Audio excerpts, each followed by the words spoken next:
Sveiki, gerbėmėjai sodininkai, daržininkai. Kiekvienas, kuris augina kažkokius augalus, nesvarbu, arba kambarinius augalus, arba daigina daržovių daigus, arba vaismedžius, vaikrūmius, nesvarbu. Belieka augintumėt visada susiduria su tam tikromis problemomis ir su lygomis. Ir šiandien pakalbėkime apie tas lygas, kurias sukelia ne patogenai, ne grybai ir ne kenkėjai. Tai yra fiziologinės lygos. Jos taip pat labai kenksmingos. Dėl jų mes taip pat galime prarasti arba derlių, arba mūsų dekoratyviniai augalai bus ne tokie gražus, kaip mes norėtume, arba mūsų daigai užaugs mažesniai, negu mes norėtume. Ir tai yra fiziologinės lygos, kurias sukelia mikroelementų trūkumas. O dažnai būna taip, kad mes kažką pastebėm, mūsų augalams kažkas ne tas, pageltonėja lapai, mūsų derlius kažkoks netoks, pomidorai tiesiog pradeda viršūnėlė juoduot, mes prarandame derlių ir puolame purkšti pesticidais, chemija, insekticidais, fungicidais ir taip toliau. O vis dėlto reikalas yra tas, kad mūsų augaliukam tiesiog pritrūksta mikroelementų, tam tikrų trąšų ir jų reikia labai mažai, tačiau jų trūkumas labai skaudus mūsų augaliukams. Ir šiandien aš jums noriu pristatyti labai paprastą, natūralų ekologišką sprendimą, kuris gali šią problemą eliminuoti. Ir tai yra mikroelementinės trąšos Nanoplant, Lietuvoje pagamintos. Ir dabar aš jums paaiškinsiu, kas tai yra ir kodėl tai gali būti jums tikrai naudinga. Papasakosiu apie visus privalumus. Žiūrėkite šį video iki galo ir sužinosite, kaip gauti Nanoplant Ultra B natūralias trąšas dovanom. Vis dėlto apie technologiją. Nano. Dažnai tą nano priklijuoja be reikalo visiškai. Šį kartą tai yra tikrai nanotechnologija, kuri yra sukurta labai smulkiame lygyje. Pabandysiu paprastai žodžiais trumpai paaiškinti apie tą technologiją. Kuo ši trąša skiriasi nuo kitų tradicinių mikroelementinių trąšų. Esmė yra tame, kad augalų lapų ląstelių membranos nepraleidžia neigiamai pakrautus chelatų druskų jonus. Būtent iš jų ir susideda tradicinės mikroelementinės trąšos. Tačiau tos membranos kuo puikiausiai praleidžia organinius junginius. Pavyzdžiui, gamtinį polimerą krakmolą. Ir būtent čia dėka nano šiuolaikinių technologijų ir buvo sukurtas tas produktas ir tai yra mikroelementų jonai krakmolo apvalkale. Dėka to ląstelių membranos nepastebi neigiamai pakrautų jonų, o pastebi organinius junginius. Tie rutuliukai yra labai smulkus, tik iki 40 nanometrų smulkumo, labai smulkus ir todėl Nanoplant pradeda veikti jau po 1 valandos po panaudojimo, labai greitai, tik patenka į lapus, greitai labai prasiskverbia ir į ląstelės ir jau pradeda tenai veikti. Tai praktiškai kaip Trojos arklys, tik arkliukas ir naudingas arkliukas, kuris neša savyje nepastebimai labai naudingus mikrodalelės į ląstelę. Jeigu panorėsite, galėsite susipažinti su tą technologiją smulkiau, tačiau jums svarbiausia žinoti, kad dėka tos technologijos mes galime duoti mūsų augalams 100 kartų mažiau duoti tų mikroelementų. 100 kartų mažiau. Kodėl?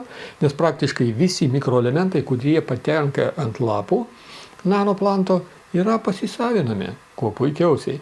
Tuo tarpu, kad mes kada panaudojam 100 kartų didesnę dozę tradicinių mikroelementų, tik 1/100 dalis yra pasisavinama. Visa kita yra prarandama.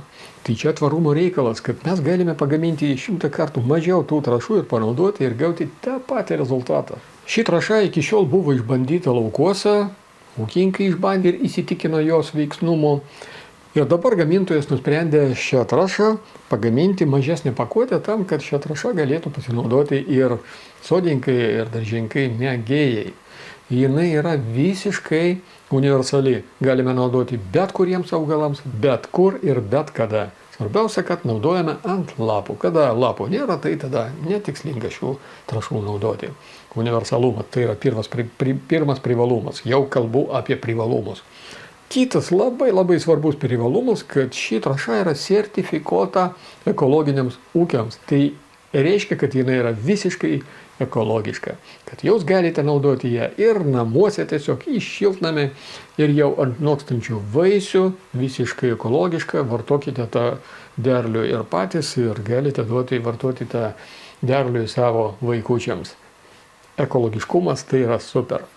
Kitas labai svarbus privalumas, kuris man labai patiko, kad šią trąšą galite maišyti su bet kuriais kitais preparatais. Ar jūs darote purškimą nuo kenkėjų, ar jūs darote purškimą nuo lygų grybinių, pavyzdžiui, atsiuklio koncentratas nuo grybinių lygų, jūs pilate į purkštuvą ir kartu prilašinate ir nanoplantą. Ir tai puikiai suveiks. Jūs kovojate su lygomis, pastiprinate augalą, kad jis toliau nesirgtų ir pamaitinate mikroelementais. Dar vienas yra geras privalumas, kad jūs galite purkšti nanoplantą žydėjimo metu. Tai reiškia, kad jūs nenudeginsite pačių žiedų ir nenunuodysite bičių. Dabar pažiūrėkite, koks patogus mažas buteliukas ir kaip lengva jį dozuoti. Pripiliau litrą vandens ir vieną lašelį įlašinam 100 ml vandens. Kadangi čia 1 litras, tai 10 lašų. Žiūrėkite.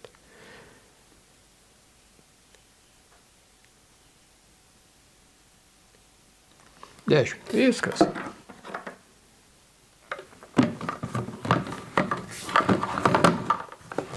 Čia turiu citrinmedį, kuris veda nerealias didelės citrinas, bet ne kasmet. Kartais pražįsta ir numeta žiedus. Tai aš dabar pridėsiu jam mikroelementų, galbūt tai padės.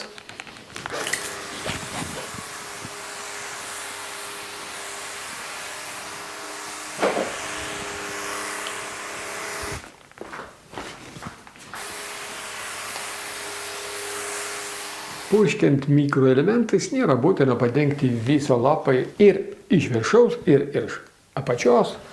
Galite tiesiog iš viršaus nupurkšti, tuo pakanka, kad lapas paimtų tiek mikroelementų, kiek jam reikia.